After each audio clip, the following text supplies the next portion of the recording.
All right, let's tackle a fiery topic today, one that's just full of myths and some pretty surprising science. What really, truly happens inside your stomach when you eat spicy food? You've been there, right? Staring down a bottle of hot sauce or a plate of fiery curry, and you just get that little thought in the back of your head. Is this burn I'm feeling on my tongue actually doing some serious damage inside?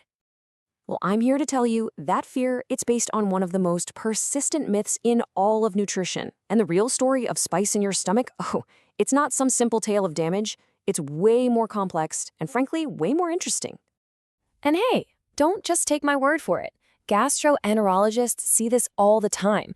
This expert from UChicago Medicine says it perfectly. When patients get an ulcer diagnosis, spicy food is almost always the first thing they blame, while they completely ignore the actual scientifically proven culprits. So, let's put this myth to bed, for good. We're going to dive into what decades of research have uncovered about what's really behind those painful sores in our stomach lining. So what is it then? Well, the evidence is overwhelming. The vast, vast majority of stomach ulcers come from one of two things: a specific bacterial infection from something called H. pylori, or, and this is a big one, the long-term heavy use of common pain relievers like ibuprofen and aspirin. Notice what's not on that list: your diet. Okay, so spice doesn't cause ulcers. What does it do? Well, to understand that, we need to meet the main character of our story, a molecule that acts like a true double agent inside our body. And that molecule's name is capsaicin. This is the chemical in chili peppers that gives them their kick. It's what separates a bell pepper from a jalapeno. But believe me, its role goes so much deeper than just making your food taste hot. And this right here is the central mystery, the capsaicin paradox. How on earth can the exact same molecule cause that burning, painful irritation from a single spicy meal, but also provide protection and even improve symptoms for people who eat it all the time? How does that work? So, before we get to the good news, we have to acknowledge the other side of the story. Because, let's be real, for a lot of people, the pain from spicy food is no joke. It can trigger some serious discomfort. So let's look at why that is. If you already have a digestive condition, capsaicin can absolutely be a trigger. Studies show it can make symptoms worse for people with IBS or functional dyspepsia.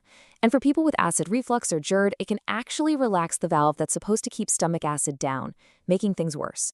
And the data on this is, well, it's pretty staggering. One major study found that people who ate spicy food 10 or more times a week were 92% more likely to have IBS. That is a huge number. For these folks, spice is clearly not their friend. So what's actually happening in your body to create that burn? It all comes down to a tiny little thing on our nerve endings called the TRPV1 receptor. Now, its main job is to detect painful heat, like if you touch a hot stove. But it turns out capsaicin fits into that receptor like a perfect key in a lock, tricking your brain into thinking your mouth and stomach are literally on fire. But now for the wild part, the other side of this paradox. Because that exact same receptor that signals pain, it's also the key that unlocks capsaicin's secret identity as a stomach protector.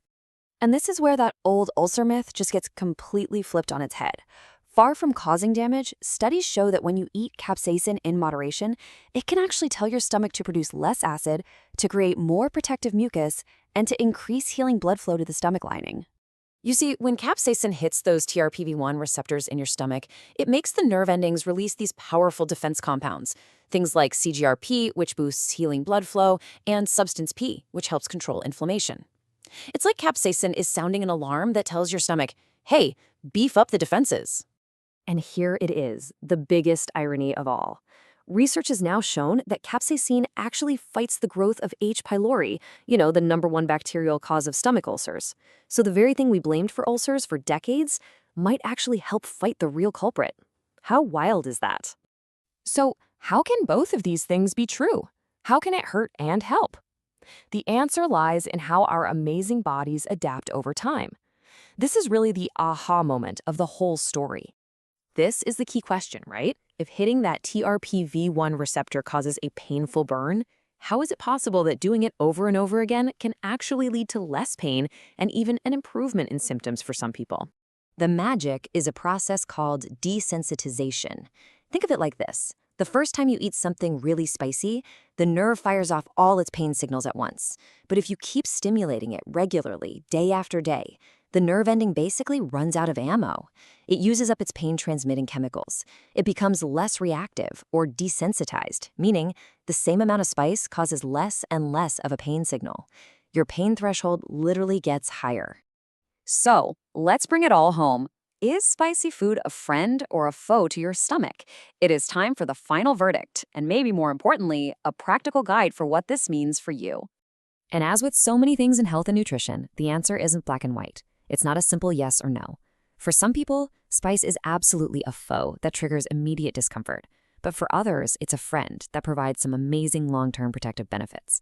It really, truly depends on you. So here's the bottom line. If you've got a healthy stomach, go for it. Enjoy spicy food in moderation and reap those protective benefits. If you have something like IBS or indigestion, you gotta listen to your body. It's a known trigger, so maybe think before you eat.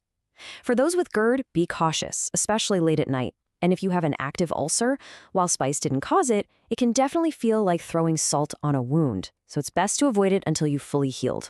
So the next time you reach for that chili or that bottle of hot sauce, I hope you'll see it a little differently. Not just as a source of heat, but as a complex biological signal. A signal that kicks off this fascinating chain reaction inside your body. A signal that, depending on who you are, can either be a warning alarm or a call to strengthen your defenses. Thanks for tuning in.